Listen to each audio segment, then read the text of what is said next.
G'day guys, kia ora, and ciao to all the Italian fans.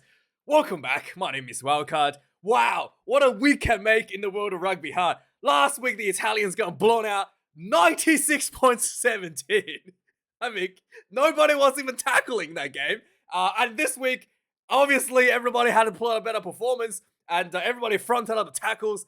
And the most important thing for the Italians, they didn't give up this time like they did last week. 79 points deficit last week. This week, they were able to reduce that down to 73, whilst not able to score any tries for themselves. But I think that is a massive, massive improvement over just 1 week period, especially considering the All Blacks has to put on a completely fresh team this week. And, that fresh legs brought on for the All Blacks with Damien McKenzie at fullback, showing a lot of more different style, a lot more threat on the field. And the Italians still hung in there. Despite the scoreboard not going their way, unlike last week where they had given up, they hung in there and they kept the scoreboard and they kept the score margin, most importantly, lower than they were last week, which is really congratulations to you. Mate, I'm recording. What are you doing here? What?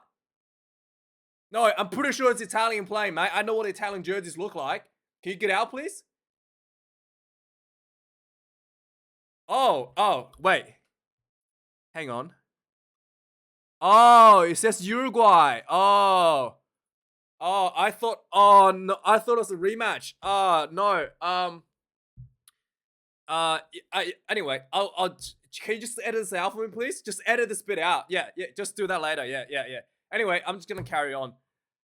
Oh boy, that was actually Uruguay playing. Oh man. Anyway. Yeah, I'm just gonna start again and just edit this bit out. Yeah, okay. G'day guys, welcome back to my channel. My name is Wildkard. Thank you for being here to watch my content. As always, it is my pleasure and privilege to talk about the greatest sport in the world, rugby. And the mighty All Blacks has beaten the Uruguay 73 points to nil today. It was a very impressive performance by the All Blacks. They have showed a few new tricks this game. D-Mac at 15, which was very good to see. I always love watching D-Mac play. He has struggled a bit in big matches, but today, showing a lot of versatility, a lot of skill, and put on a couple tries himself as well. And also, probably my favorite moment of the game is the big boy returning and the debut for Ethan Blackadder. My favorite All Black in recent times. Absolutely spectacular for the All Blacks in when he plays. Huge physical presence, good lining option. He makes everything look so easy, so smooth. So really good to see him on the field today. Coming off of the bench, second half, he obviously was called up due to the injuries to who was it? To injuries to who was it? There was an injury for the All Blacks, and he was called up due to that injury. I can't remember who it was. Someone would tell me who it was that got injured that has led to Ethan Blackadder coming back in. Was it? No. Oh yeah. Nanawai, that's the one. So, with that being said, also, there was a little bit of concern for Tyrell Lomax this game. So, he had his right leg heavily strapped this game. 3 minutes into the game, there was a tackle that hit him right on the knee, where the base. I had to go back and watch the replay to find out what happened. Where he had a cut on his right knee against the Springboks, where it required a lot of stitches apparently, and it looked like the tackle just hit it straight on the knee. He did play last week against the Italians for about, the last 20 minutes, 25 minutes or so. Didn't seem to be an issue, but after he got hit in the knee in the first, 3 minutes in the game, he looked like he was in trouble. Like he was walking around. He did have I think one scrum, maybe two scrums. I think he had a couple lineouts lifts as well. He looked okay in those situations. The scrum was fine, but you can tell he wasn't able to run. He wasn't able to move very well, and he was just hanging behind a lot for the first after that hit on his knee. And then I think Fozzie did the right decision, take him off the field. I think it's something that is really important for the All Blacks to be available to play against against Ireland potentially in the quarterfinals. Yeah, so Italy now has to beat France to potentially qualify. But if France gets a win, France has to get a win over Italy to qualify for the quarterfinals. And if they do get a win, they will finish number one. And there's no other way around it. If France either get eliminated or they go out of pool at number one spot. So yeah, unless Italy somehow qualifies, the All Blacks will be playing Ireland in the. I guess there's a possibility that. Yeah, anyway, let's not go there. But yeah, so most likely the All Blacks will be playing Ireland, and they definitely won Tyrell Lomax and the big boy Ethan de Groot to be available for that match. Ethan de Groot is suspended, so he will be available for the quarterfinals. And yeah, so that's kind of like the rundown for the key issues this game. So we did see Beauden Barrett come back and show us a bit of a goal kicking this game. And he also showed some atrocious kicking on the field, kicking the ball dead after making a line break. Yeah, very, I was like, classic Beauden. Classic Beauden. And not too much to say about this game. A lot of young talents showing their skill sets. A lot of good running rugby by the All Blacks, and a lot of tenacity from the Uruguays to hold on. The Uruguays had opportunity to kick 3 points time and time again, and they were able to just back themselves to go for those lineouts, and the execution just not quite there, not quite polished enough to turn those into tries against the All Blacks defense. But still great effort, and fought all the way to the end. And there was no giving up on this Uruguay team. And then we've got, so let's go look at some stats. All Blacks, 833 round meters to Uruguay, 264, 167 carries. Yeah, when you have so much overwhelming numbers, it is hard to get yourself out of that trouble. 17 turnovers conceded against the All Blacks, 18 against Uruguay. Again, I don't know how these numbers are calculated. Some games makes more sense, and some games it just makes no sense. Like, I don't know how All Blacks could have considered 17 turnovers against Uruguay. I know they count things like drop balls and stuff. Even with that, I don't think there was 17. So yeah, unless every time they score a try, they count that as a turnover. Otherwise, I don't know how this could be 17. To be really, really frank with you. Defense. The All Blacks 90 tackles made, 11 missed tackles. The Uruguay were threatening at times, but they weren't able to build consistent pressure. So I would say that the All Blacks defense wasn't really tested, to be really frank with you. But the Uruguays was heavily tested in the defense. 45 missed tackles out of almost 200 tackles needed to be made. That was very brutal. There was a lot of just high pressure from the All Black, consistent long periods of crash balls. And then with that versatility they've got with D-Mac coming up at that third playmaker in the line, really making the game difficult for Uruguays to defend, to hold on. 9 conversions out of 11. I think there was 3 missed by Richie Mo'unga, and there was and then I think Beauden got 2 and D-Mac got 2 at the end of the match. It was a little bit uncharacteristic by Richie Mo'unga. I think he hit the post once as well. So yeah, it was a little bad day for Richie Mo'unga. Line out 7, perfect for the All Blacks, as you would expect. The Uruguay lineout was under a lot of pressure. The All Blacks almost contested every lineout and was able to somehow get a bit of a disruption on that. In pretty much every one of those lineouts to Uruguay. There was maybe even one lineout I thought was not straight. I've overthrown, and Barnsley kind of let that go for Uruguay. Scrums. The scrums were under a lot of pressure against Uruguay. Barnsley had warned the Uruguays a number of times for not holding the weight and collapsing. In fact, he was warning the Uruguays that he was going to issue a yellow card if the scrum collapsed again due to the pressure. So yeah, that was again very, very good for the All Blacks in that regard. The reserves came on: Fletcher Newell, Tamati Williams, and Ofa Tuangafasa was starting, but Fletcher Newell had to play the game very early and played a really good game for the entire, almost 72 minutes or so that he played. Yeah, no, he did play 72 minutes, which was really, really impressive. Fletcher Newell did come off the field late in the game. He may have got hurt, and then Tuangafasa was on the field for the last bit, back on the field for the last bit of the match. But yeah, good efforts for all the guys. The big boys got their tries as well. Tamati Williams and Fletcher Newell got their debut tries, which was got their first try of the All Blacks, which is happy days. Big meat pies for both of them. 7 penalties conceded for the All Blacks, which is really good. The discipline has always been an issue for them. 8 penalties are considered against Uruguay, and I said some of these penalties are just like technical scrum penalties. So Uruguay did really well in their penalties as well.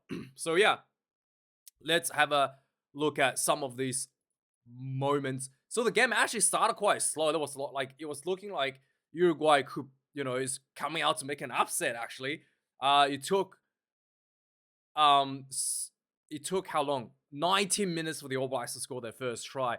There was a knock on for Rugby before this that he scored, but it was just ball got knocked in his hand over the try line. There was another try where D-Mac looked like he scored, but there was like 2 neck rolls in the cleanouts, and that was one of the reasons why the D-Mac try was disallowed.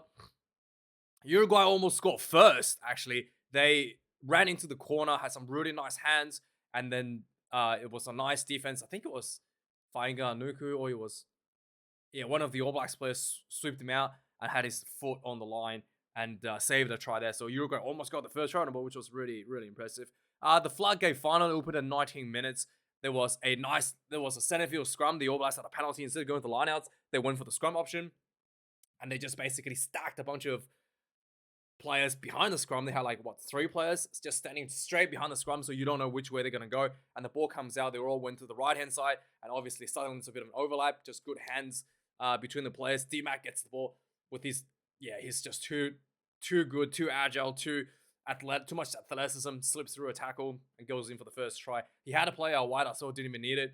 7 points to 0 for the All Blacks. 25 minutes in the game. Uruguay gets a there was a knock on from Uruguay, again inside their own 22. Another midfield scrum for the All Blacks. Again, the All Blacks did it's pretty similar move. The ball goes out. There was a nice little loop behind by Jordie Barrett with kind of like a crossplay to Richie Mwanga, who just kind of runs sideways and then slips through a bunch of tackles and goes in for the second try. 14 points to 0. 33 minutes into the game. There was a nice little grabber behind by Damien McKenzie down the wing. Again, he always moves himself up as a playmaker, as another threat. He kicks the ball down the sideline on the wing, and it looked like it was going to 50-22 because he kicked it inside his 50, and it was really accurate, just about to bounce out for the 22. Damien McKenzie goes in, scoops the ball back in the field just before he stepped out, and then straight in the hands of Will Jordan, runs through under the post. It was just beautiful. Absolutely spectacular from Damien McKenzie. Nobody was expecting that because people can't probably thinking that the All Blacks would just take the 50-22. But Damien McKenzie was determined to make the play, and it worked out for him. 38 minutes into the game, there was a scrum for Uruguay. The ball just pops out there was a scrum for the All Blacks. The ball pops out really awkwardly, and I think Luke Jacobson tried to scoop the ball between his legs to Rugby, and it was really awkward. The ball bounced on the ground, but Rugby scoops it up anyway, and he's just the defense was a little bit poor. It just stepped through the first defender, palms the second defender, goes in for the second try. 26 points to 0 at halftime. 4 minutes in the second half, there was a 5-meter line out. The All Blacks just built a lot of pressure, a lot of flat carries, and eventually Fletcher Newell busts through the defense, gets his first try for the All Blacks, 31 points to 0. And that's the bonus point that the All Blacks needed to keep themselves from being eliminated in the pool. 49 minutes into the game, again, Damien McKenzie was able to draw so many defenders, and then he gets the ball to Anton Leonard-Brown, who runs through a gap. The ball inside the Uruguay's 22. They just spread the ball out wide with eventually a nice long pass from Will Jordan over the top to Fainga Anuku, goes into the corner. 38 points to 0. 53 minutes into the game, there was a scrum turnover for the All Blacks. It was just massive scrum. The ball actually gets pushed over to the All Blacks side. The ball, big carries for the All Blacks getting over the advantage line. Eventually, the ball goes to D-Mac, I think it was. Yeah, D-Mac. And then he basically gets the ball. There was just a one-on-one situation. And D-Mac, again, just too good, too much athleticism. Beats his opposition number, goes in for another try for the All Blacks. 45 points to 0. 55 minutes into the game, Ethan Blackadder is on. I was very happy. 64 minutes into the game, there was another scrum under the post for the All Blacks. Again, just magic hands from the All Blacks. The ball goes out. There was 2 players looping behind, and then everybody just touches the ball, and the ball gets looped over the top to Will Jordan. Goes in for the another try. 57 points to 0. 68 minutes into the game. Again, the All Blacks was 50 minutes out at this point. The Uruguayans looks tired, visibly exhausted from just making all those tackles. And then the All Blacks just, threw the ball out, good hands, and then who was it? Faiga Nuku just gets the ball on the wing. It was just everybody's tired. It was just very simple play and goes in for another try. 59 points. At this point, Damien McKenzie has been moved to 10. Bowden Barrett has to be moved to 15. 72 minutes into the game. Again, some simple rugby by the All Blacks, building pressure, gets a penalty advantage inside the Uruguay 22. And just very simple, start piling in pressure, making the Uruguays work, and eventually pick and go. And Tamati Williams, the big boy, pick and go with a massive body size, gets over against tired bodies of the Uruguays, 66 points to nil. Bowden Barrett says, hey, I'm going to do some goal kicking. And he gets that. He gets an opportunity here, gets his 2 points on the board. 76 minutes into the game, there was again, the big boys were out on the wing. Tamati Williams and Takiaho, Somesani Takiaho were on the wing. There was some ball go out there. The two boys passing the ball like wingers. And then this is so ironic, okay? Tamati Williams was out on the wing with Takiaho. They did little passes to each other. And they got tackled. Takiaho actually stepped in field like a professional winger. And he got tackled 5 meters short. And then Faiga Nuku comes. He's like, all right, I'm just going to do the forwards job. He picks and goes and scores a try. And I was like, oh, boy. Oh, Faiga Nuku. Oh, man. That should have been a forwards try. That's, Tamati Williams should have claimed that. But Takiaho, Tamati Williams, the two biggest wingers in the world. And then Faiga Nuku, biggest forward. Smallest forward in the world, I guess. Maybe he's actually not that small. He's pretty massive, but it was really, really fun to see how that turned out. 76 minutes in, and finally, just before full time, 78 minutes. And again, Bowden Barrett has to remind everyone he is the best kicking game in the world. He gets on the field. He actually made a nice little line break. He got a nice little pass from, I think from Scotty Barrett. He got a nice little pass from Scotty Barrett where he just punched through a little hole, center field. He runs down the field. He had a Finlay Christie inside of him. Could have passed it to him. And Bowden Barrett's looking around, what's going on? I don't know what to do. And he kicks the ball behind. And he kicked it so hard, the ball just went dead. It was way too much on it. And it just went dead. I mean, it's just Bowden. Bowden doing Bowden things, mate. Classic Bowden. Gave me a bit of chuckle there. But yeah, anyway, guys. Very good performance by the All Blacks. And, big improvement by the Italians. Sorry, Uruguay. And, it was good results and entertaining, and I just hope that Terrell Lomax is going to be okay. Hopefully his card is going to open up again, and if it's going to be okay to play in the quarterfinals, the All Blacks is looking quite good. But if Tyrell Lomax is not able to play in the quarterfinals, oh boy, it's going to be a rough game again. Rough in the four packs again for the All Blacks. But yeah, let me know your thoughts, guys. Like, comment, subscribe. I appreciate you watching this video. Thanks to everybody who donated money to me, and YouTube channel membership, and what's his name, Patreon. Do appreciate that. Your money, your hard-earned money to help me do this is I'm very grateful for it. And thanks for watching, guys. Like, comment, subscribe. I'll see you guys later, and have a good day. Cheers.